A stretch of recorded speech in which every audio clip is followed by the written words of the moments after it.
Hello, everyone. Thank you for joining me today. This is Taliesin McKnight. And this video is all about the Day of the Dead and working with the dead. You know, it's interesting that in voodoo,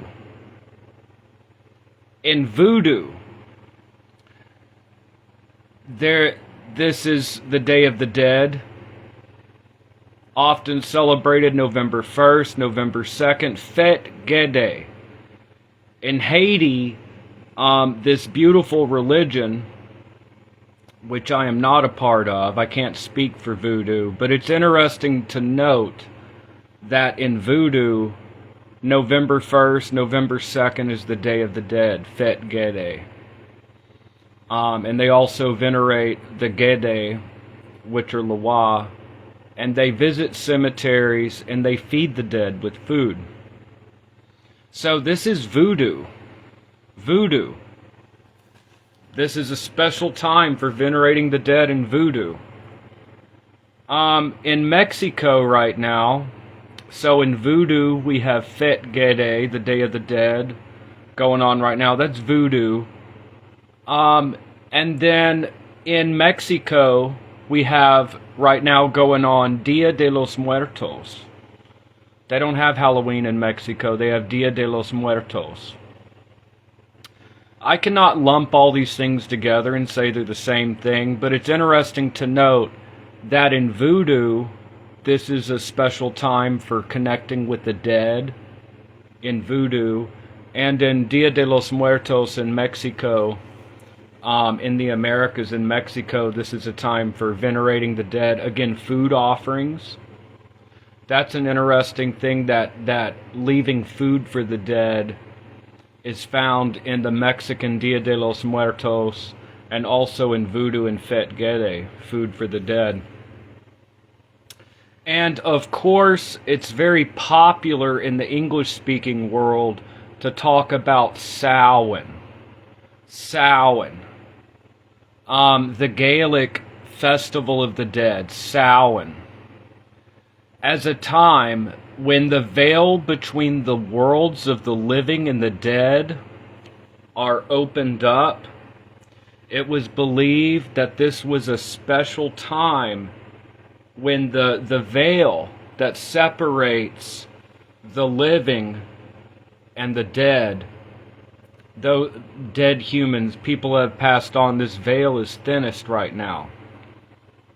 So today I'm going to focus more on Samhain, but it's interesting to note that in voodoo, there's also a festival of the dead going on right now. Magic practitioners from around the world are connecting with the dead right now in a special time of year.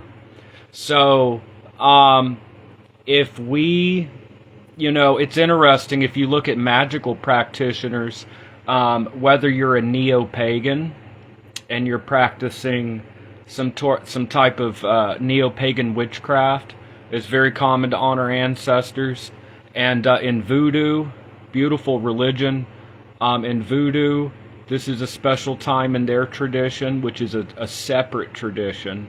But it's also a time for venerating the dead in voodoo, Fete Ghede. And then in Mexico, the Mexican Day of the Dead, Dia de los Muertos. So today people come together from around the world. African-derived traditions, Mexican or indigenous American, and then of course the British Isles, we have Samhain. So today, what I'm more familiar with, at least for what we understand from research and stuff, and my own practice, is Samhain. Hello there, how are you doing? Ayu Bobo to you as well. I'm not a voodoo sant, but I think it's a beautiful tradition. And Ayu Bobo to you. Thank you for watching. So this was a time, you see, one thing you see in common, these are totally different cultures, Mexico, Haiti, the British Isles here in the Americas, people exploring their spirituality. all these traditions have different, these are different festivals for the dead, but it's interesting, in common is the leaving of food. So whether you're practicing voodoo, or your Mexican Day of the Dead, or you're doing Samhain or Halloween, leaving food for the dead is important. Now, in a lot of traditions, there's a lot of traditions you don't offer table salt. So it's just a little tidbit. This is something that I picked up when I was younger and studying hoodoo. I respect hoodoo tradition. I don't see myself as really within that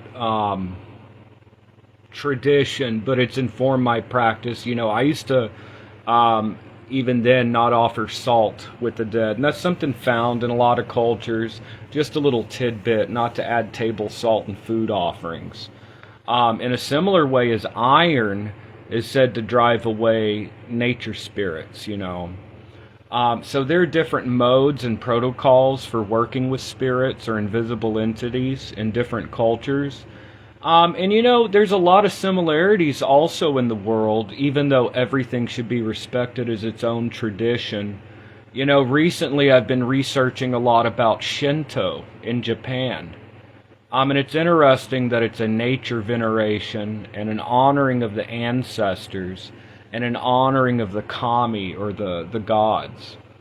Shinto, shin in Japanese, it means spirit, and to is like Tao in Chinese, the way or the path or the road. So the way of the gods, the way of the spirits, Shinto. But they don't have this celebration that I know of at this particular time. But it's interesting. So witches, from whether you're neo-pagan or you're practicing some type of Celtic spirituality like Druidism or Druidry or Celtic Reconstructionism, or if you're practicing eclectic Wicca, very common in the neo-pagan space right now, Samhain, and witches that just pick up a little bit here and there. There's a lot of witches out there. They may work with Hecate, or they may work with different deities, and they just pick and choose. It's not really based on a central tradition. But let's talk about Samhain a bit. And of course in Wales we have there's Colin Gaif. I hope that I pronounced that right. Colin. I'm not a Welshman, you know. But yeah, so Samhain was the final harvest. So we had the harvest of the grain in August. We had the festival of the fruits in autumn equinox, and then we have the festival of blood, of the dead. Of meat, where they would cull the herd. So if you research a bit about Samhain in Ireland and Scotland, then you see that it's believed by scholars that they culled the herd. We're entering into a period of darkness, and entering into a period of darkness, not all humans were expected to survive the winter. Not all people, human beings, were expected to survive, but the weaker part of the cattle had to be culled, had to be killed and slaughtered, and the meats were salted and would be preserved. This is the end of the agricultural harvest of all of this. There's no more sowing and planting going on. This is the end. Time to store up food, have a big feast, and enter into the cold, bitter winter times. And winter is seen as a time of death. If we look out at nature, now this depends if you're in the northern or southern hemisphere, and this needs to be noted. A lot of the world lives in the northern hemisphere, a lot of the world. And if you're coming from the United States, Mexico, or Canada, chances are you live in the northern hemisphere. Or if you live in Europe, or different parts. So a lot of us live in the northern hemisphere, but we have to keep in mind there are practitioners that live in the southern hemisphere. This is actually a time of fertility, and the Day of the Dead would probably be May 1st. So depending on the tradition, if your tradition is based around in indigenous tradition, like with the Dia de los Muertos, it may not matter where you are, because for you, the Dia de los Muertos is in whatever time it is in Mexico. Or if you're practicing Haitian voodoo, they may have their own approach. But in neo-pagan spaces, there's usually you take into consideration May 1st would be the Day of the Dead in the Southern Hemisphere. So, pardon me for being Northern Hemisphere centric, but we all do it. But anyways, the harvest is over. We look in nature, the leaves. We see a life cycle in nature. As above, so below. As magicians, whatever tradition that we follow, as magicians, a lot of us draw from the Hermetica. As above, so below. It's found in Agrippa. By glancing out at nature, we realize higher truths, higher cosmic laws, truths about ourselves. Everywhere we look, we see cycles, whether it be in the moon or in the agricultural cycles. So we have these agricultural cycles, and so we see what seems to be cyclical. If you look in nature, the spring is all about blooming, coming into life in the spring, right? Everything is blooming, coming into life. In the summer, and people are planting and stuff, in the summer, everything reaches its most green, most beautiful, lush. You see lots of birds, lots of wildlife activity, lots of insects. The insects can get annoying in the summertime. In the autumn, we see what appears to be old age and death. In many cultures, this cycle is seen as a life cycle in nature. Nature itself is born and dies. And so it can be interpreted, and I've always seen it this way in my own spiritual path, which I share with all of you, and you share with me. The turning of the leaves are like the graying of the hairs on our heads. The turning of the leaves. And then the leaves fall off. This is a time of death. If you look in the wintertime, everything seems dead. It looks and appears dead to us. The trees look dead. They're sparse. Except for the evergreen. But that's another story. We'll get to that around the winter solstice about the evergreen, y'all. It's the tree, it's the Kabbalistic tree of life, right?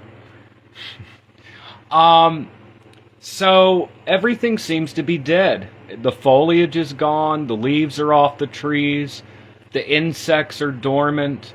So it appears that a lot of things are dead. And of course, this is when we relied a lot on hunting and killing. So there's death again, hunting in the winter. And there's a lot of hungry animals that, are hunting. And so there's a lot of death in the wintertime. And of course, we have the winter solstice. And then when life begins to bloom again in the spring, we have birth. We see the same thing every day. Every day we go through a life cycle, whether we reflect upon it or not. Once again, I return as above, so below. When we wake up in the morning, many of us wake up with the rising of the sun. This is a birth. Many of us are trying to find our bearings, trying to wake up, get a cup of coffee, whatever we plan out our day, whatever we have to do, and our activity picks up. This even goes with our circadian rhythm. Our biorhythms are geared towards this. Around noon, or if you're in an agricultural type of society, which human beings have been for thousands of years, or even hunter-gathering, the daytime is a period of activity. You reach the height of your day around noon. At sunset, most of us rest. Of course, you have night owls, but the circadian rhythm, our natural biorhythms, and what you see in cultures around the world, it could be anywhere in the world, you'll see in the morning lights turn on and people are starting to come to life. They go through their workday. At sunset in many cultures around the world, and especially one that is agricultural. Sunset is a period of rest. You worked hard that day, you can't really see to work outside, you come inside. That coming into the home and spending time with family and eating your meal, perhaps saying your prayers, whatever you do, reading, whatever, that is like old age or retirement, right? Finally, late at night, one could say mythologically speaking it's midnight. Finally, in the darkest point, we lie down and it appears like we die. We lie down and become still. And our spirits seem to leave our body and we enter into a dream state or a dream world. So think about this for a minute, about this daily life cycle that we see, and why those that look within the rhythms of nature, paying attention to what we're actually doing and what happens in nature, we see this life cycle. So you could see how waking up in the morning is like a birth, going throughout your day is life, retiring in the evening and relaxing, kicking up your feet and eating a meal is like old age, and reaping what you sow, thinking of reflecting on the day, reflecting on what you've done, like we reflect on our lives as we know we're coming towards the end. And finally to lie down and enter into a dream world, another world, an afterlife state. By the way, dream magic with the dead is very common, and dream magic with spirits, it's always been a place, a meeting place, if we know how to use our dreams. So in nature we see this time as entering a period of darkness. So like I said, in voodoo they have their own traditions. Fete Ghede is a very important Day of the Dead going on right now. Well, November 1st and 2nd. Fete Ghede in voodoo is a time for venerating the dead and the Ghede Loa. And in Mexico right now, they're November 1st, 2nd, they're having the Mexican Day of the Dead, Dia de los Muertos. Here in the United States, we're having Halloween, and then of course we have the Gaelic Samhain, which is what I was talking about, is entering the dark half of the year. We're just getting into the darkness and a threshold point. This time is said, now Halloween comes from Hallows Eve. What does Eve mean? Eve is evening, the evening before. So like Christmas Eve, it refers, if you go back in history a few centuries, to the evening before a vigil, okay? And in some very traditional Catholic and also Orthodox Christian countries, they'll stay up all night on Christmas Eve and awaiting, it's like a vigil, a candlelit vigil. So, and a lot of people have Christmas Mass and things. That's another topic. The point is that Eve means evening before. Now, in some traditions, such as in Judaism, which is a totally different tradition, in Judaism, the new day begins at sunset. Light comes from darkness. First there was darkness, then God said, let there be light. And there was evening and morning, the first day, or second day if you look in Genesis. In Judaism, even today, the new day begins at sunset. That's why for the Shabbat, or Shabbos, the Shabbat, which is actually Saturday, the Jewish Sabbath, it's actually Friday evening. There's special rituals that are performed with the candle lighting and the Kiddush and the supper that they have with the family the Friday night before the Sabbath, welcoming the Sabbath. So you see in Jewish culture, the new day begins at sunset. Well, Celtic cultures, plural, I try to be very careful as an American talking about these things because Americans, people from the United States, we have our own culture. Although we've been uprooted from different lands and we've come over the last few centuries to form our own culture, many of us look to our roots to these traditions, ancestral roots. So it adds a little bit of discomfort, right?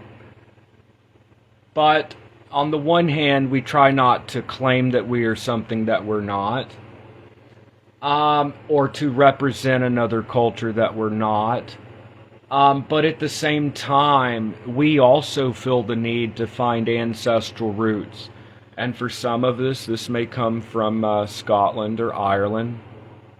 So it just takes a little respect and sensitivity, maybe on both sides a little bit, to understand where we're coming from. We're just trying to reach something meaningful that's been uprooted from us. But at the same time respecting those traditions. Anyway, so as an American, I apologize if I get anything wrong, but in Scottish and Ireland, Samhain is the beginning of the dark half of the year. It's the culling of the cattle. In ancient times, it said that there was a big bonfire, and the hearth fires were put out, and the community would enter into a period of darkness. And the fires would be relit from the Samhain bonfire. So this is what a lot of scholars believe took place in many places. Of course, there's many regional variations of these traditions. At Samhain, the date of there are two worlds, many layers, right? But generally speaking, some traditions say the earth is for mankind, the heavens are for the spirits. We know that the spirits are everywhere, right? But there is a Celtic otherworld, a place where the fairy, the ace, she, the nature spirits, the dead, the gods dwell. And it's believed that the veil, think like a sheet of paper or a fabric, a screen that separates the worlds, that veil is very thinned. Sure, the dead are not necessarily just knocking on your door and coming in for a cup of tea. Not physically, at least. That's kind of what we're setting up for here. And that's where we get into the practices. I saved kind of the fun, cool part of the video for last. I just wanted to talk about these traditions. This is the Day of the Dead, y'all. So whether you're practicing Samhain or Fete Ghede, or you're celebrating Dia de los Muertos, wherever you are, this is a very special time for connecting with the dead. I myself have seemed to notice a lot more spirit activity over the last few days. I believe it. I think it's real. Magic for me is not... People have different attitudes. For me, it's not just a form of psychoanalysis or something. I believe in an invisible world that I interact with, but that's me. I follow all three models of magic. And then, of course, I just wanted to add that the American Halloween, actually, correct me if I'm wrong on this, people... You can't really say a whole lot of bullshit online. I mean, you can, but people will call you out as they should. So if I say something wrong, please correct me. My video seems to be freezing up. But in America, there's a large Irish immigration into the United States in the late 1800s. There was a famine. And with the Irish immigration into the United States, they carried on a lot of these cultures, these traditions. The pumpkin is more abundant here, the pumpkin, and it was a lot more convenient than a gourd. So the American jack-o'-lantern was born with the pumpkin. That's an American thing, and knocking on doors. But where does this come from? Let's talk about this for a minute. It's very interesting. So the wearing of masks was a way, it's believed by some anthropologists and stuff, or scholars, I'm sorry, that the masks are a way to kind of blend in with the spirits. Maybe the malevolent, there's some nasty spirits out there too about, it's not just your ancestors or the beneficial dead, all kinds of stuff. The spooky, whatever, other world is here. So people would wear masks to kind of blend in with the spirits, right? I'm not a human, look at me. Souling The trick or treat, it could be said they could represent spirits of the dead coming to get their offering of food. So the trick or treat. Now, souling may or may not have been an ancient pagan practice of children going door to door to receive offerings, but we do know that in medieval times in Christian Europe, there was a practice of souling where the needy, the poor, children and the poor, basically, poor widows or orphans, children and the poor would go door to door getting cakes or getting food. It's a way for people to help the poor, or children. The poor and children would knock on doors and offer to pray for the souls of the family in the house. It's like a Catholic thing, right? In this Christian tradition, for All Souls Day, I'll say a rosary for your family dead if you give me an offering.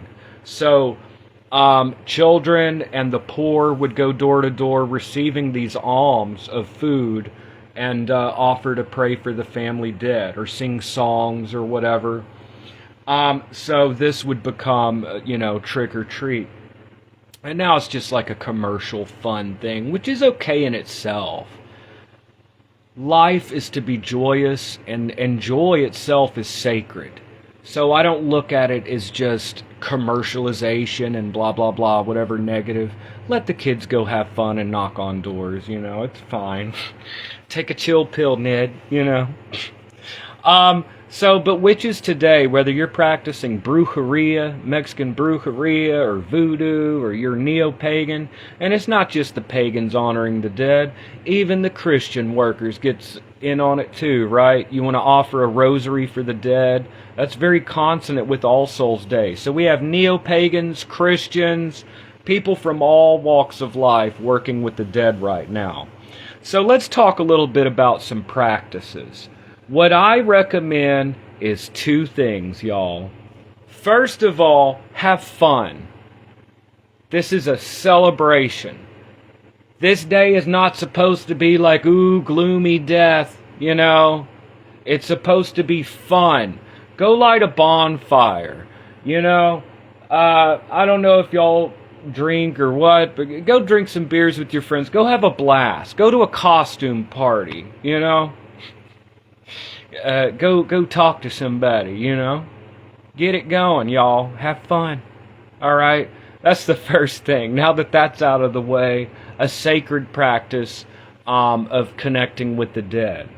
I would separate these two things, just my opinion. If you're drinking or, smoking reefers, whatever y'all are doing out there, you probably don't want to contact your Uncle Louie. The one day out of the year you talk to your grandmother and you come drunk. Just my recommendation, You don't want to be like that talking to your Uncle Louie you haven't talked to in 20 years, so I would separate them, You could have a drink or something, but I would separate the hardcore partying from this thing. That's just my recommendation. What you need is an altar. What is an altar? A focal point. On this altar, if you follow a specific tradition, then I would recommend following the tradition. But if you're just kind of doing your own thing, I recommend having an altar, something elevated off the ground, an altar, a little table. Put a tablecloth of your choice. 2 candles to light their way and to draw them. Candle lighting, it's found in Agrippa that anything sacred or working with the spirit realm, you should have a light representing the divine presence among you. So, fire.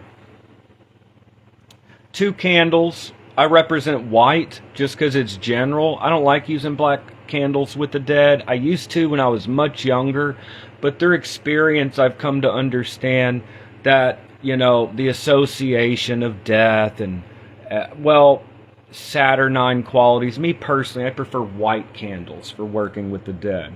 But you do you, okay? 2 white candles or 2 candles of your choice. A glass of water is common in many traditions. And then some type of a food offering. Something without table salt, at least what I studied with hoodoo, and I carry it on. And it's something you'll hear a lot talking to the witchcraft and occult community. Don't put table salt, but do what you want. It could be a bowl of rice, a bowl of beans, it could be a cup of coffee. It's very easy to go get some Folgers or whatever. Sorry about my horrible coffee suggestions. Get a cup of coffee, put it on the altar. Get a cigarette or a cigar, put it on the altar. Autumn flowers, autumn leaves, whatever you want. You do you, okay? Some type of food offering, a glass of water and a candle. For sweet smells, incense of your choice. Frankincense and myrrh, or church incense, is very common in many traditions as a general incense. There are various formulas and recipes for working with the dead with incense. Might add a little mugwort if you want to open up your spirit vision. But, maybe get a little mugwort oil and, anoint yourself, anoint your wrists when you go in there. Because you're working with the spirits and powers of stones and plants. You're working with the powers of the heavens and of nature. And here you're working with the dead. So necromancy and ancestor veneration is found in every culture. You find it in Japan, you find it in the Middle East, you find it in Europe, you find it in Africa, you find it in the Americas. Ancestor veneration is very ancient, and it's very deeply rooted in the human experience. The idea that the dead are not really dead, and maybe the living aren't really living. That the dead are still continuing to exist in some state and are conscious. This idea is found in many ancient cultures. The dead are not only still around, but they're conscious and can be talked to. Also the idea that the dead can affect the world of the living. Many ancient traditions that kind of expect ancestor veneration even say the dead can make you sick or bring misfortune if they're not remembered in the proper way. It's very common. We tend to take a very light approach with these things because we live in a postmodern society. We're like, really? They're not going to punish me because I don't give offerings. But it's taken seriously in a lot of cultures. We live in a culture where it's not expected. So I don't expect the dead to get mad if I don't do offerings. But I just point that out that that's very common in many cultures. Ancestor veneration. Anyways, at least this time of year, I like to work with the dead every day myself. Or you can do once a week, every Saturday. One day out on the weekend to honor the dead. But at least this time of year especially, there should be an altar. Okay?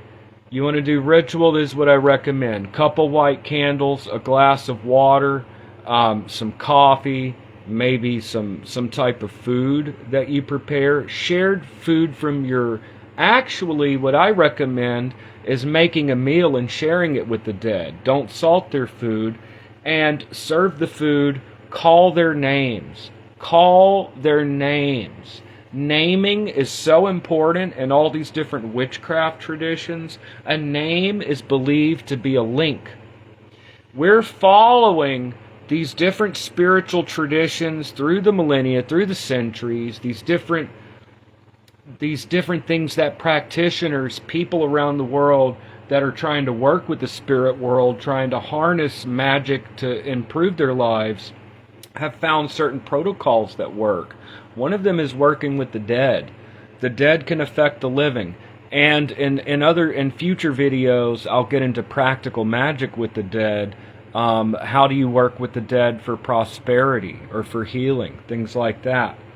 But I would have an ancestor altar, like I said, couple candles, glass of water, some food, maybe some autumn flowers. The jack-o'-lantern, I wouldn't put it in. I'm just sharing my opinion, okay? Everybody do their own thing. The origin of the jack-o'-lantern, we need to understand where things come from and not just do things willy-nilly. We tend to have an idea where we just do what we want because it feels nice, but we're also dealing with these ancient traditions, and we're also dealing with independent entities that may have their own preferences or ideas. The original purpose of the gourd with the coal inside it, or a flame inside it, or what in America would become the jack-o'-lantern, is to keep away evil spirits. I would recommend, if you do that tradition, to go put it on the front porch and then to have the ancestor altar in the house. So, I mean, that's it. I would eat with the dead, talk to them, call their names, set up an altar, something nice. Florida water is very common in many traditions, Florida water. Yeah, just make a nice altar to the dead. So I've always been fascinated with the dead. I went and visited the cemetery.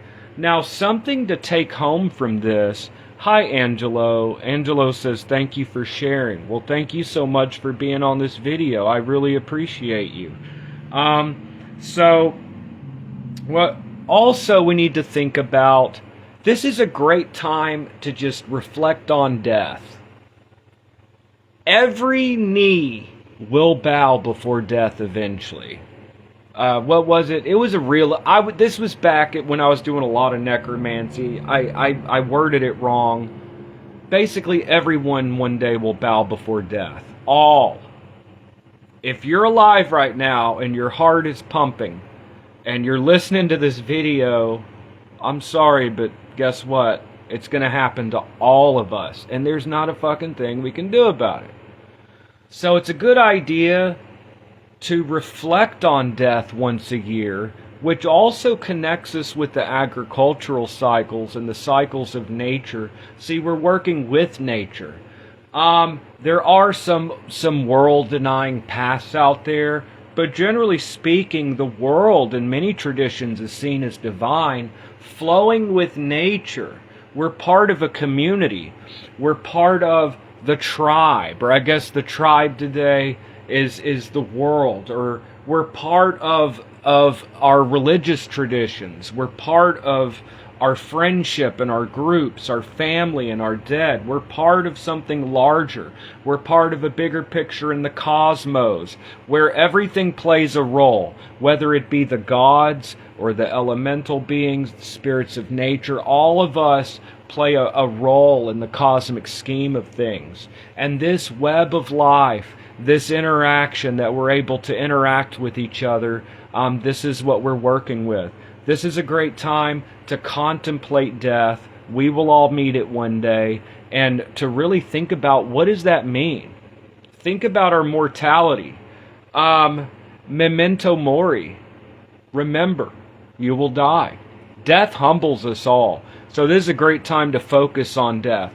And one more thing that I wanted to share from my own personal practice is cutting something out of your life. Just like we cull the herd, think of it as cutting the fat, or getting rid of something that you don't need. Okay? I'm about to go out of my mind because I quit smoking for years. What was it, like 10 years? And I never told anybody on the internet. I keep some stuff private, okay? But I started smoking again about a year ago, and it sucks. Guess what? Guess what, y'all? I'm so excited. I'm not. I'm about to quit smoking again. Ugh, I hate it. It'll be better. But I'm doing it for Samhain, for the Day of the Dead. But I'm just sharing a little bit about what I do. I find it good to not just contemplate death, but to use this energy. What are you doing? You're taking what you receive and you're sending it back out. This is a time of death. Okay, I'm going to get rid of this. Get rid of that nasty habit or whatever you need to cut out of your life. It's sometimes difficult. It's a death. Death can be painful, right? So this is a great time to cut things out of our lives that we don't need. So y'all bear with me. I'm probably going to be a little cranky for a little while. But yeah, this is a time for cutting away the things that we don't need. You know, something to reflect about. I don't consider myself a sage or anything like that, just a fellow practitioner. I'm on a spiritual journey, you're on a spiritual journey, but I meditate a lot, and I read a lot, and I reflect on things. And I had a realization that our very breath, we talk about tides, and we talk about energy flow. What is the ocean tide? There is the waters come up on the ocean and then it pulls back, right? If you ever go to the ocean side, you see the waves come up on the beach and then retreat. Well, when we breathe, that's a flow of energy and waves. We breathe in, we breathe out. We take oxygen from the trees and we breathe out carbon dioxide. Every moment we're taking in what's around us in our environment and we're putting out. In every moment and every choice in life, you're taking in what you have in your environment and you're putting out your work, your words, your actions, your decisions, your speech. So all the time we're drawing in from our environment, right? You're not just going to be in a sandy beach in Mexico because you want to be right now. You're at work, you're in a cubicle, or you're talking to your in-laws or something, right? You're living your life, you're doing what you got to do, doing your chores, you're whatever you're doing, working through school. So you're given something, which is your environment. You take it in and you give it out. In magic, we draw from nature and we put it together to make a spell. This is a creative act. Abracadabra means in Aramaic, I will create with words. Abara, I create. Ka, as. Dabara, I speak. I create as I speak. We draw in, we push out. Waves of energy like the heart, drawing in and pushing out. Drawing in and pushing out. If you look at rhythms, it's often like a pendulum. Movement requires polarity. So, and we have creation and destruction. So this is a time of whatever we're going through in life. This is a time that we have to cut things out. We can't just build and build. Sometimes we have to cut things. So I just wanted to point this out. It's a time of darkness, a time of death, a time of taking uncomfortable looks at ourselves and inventory. So this is the Festival of the Dead. Tomorrow is October 31st. At sunset, it will technically be Samhain night, right? Or whatever tradition. November 1st is All Saints' Day. By the way, what is a saint but necromancy, saint veneration? You're honoring a guy or a woman that died centuries ago to pray for you. You're talking to St. Peter. Or you're talking to St. Francis of Assisi. St. Francis of Assisi was a guy that lived in Italy in the 1400s, I think. So that's some dude that lived 600. Why are you praying to St. Francis of Assisi? Well, you're talking to the dead. So there's that, All Saints' Day and All Souls' Day, November 2nd. And again, we have Dia de los Muertos, Fete Ghede and Voodoo, Samhain. We have these different traditions. Halloween, which comes from Hallows Eve, or evening, the day before, night before. So that's it. I recommend everybody have lots of fun, a great time to think about death and what it means, to cut away bad habits, and a time to reflect on death and to remember those that have passed on. I hope y'all visit the cemeteries. That's what I'm going to do.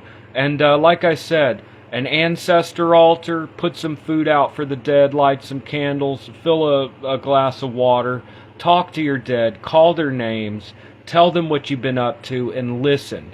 And I recommend asking your dead to talk to you in your dreams. See what happens, y'all.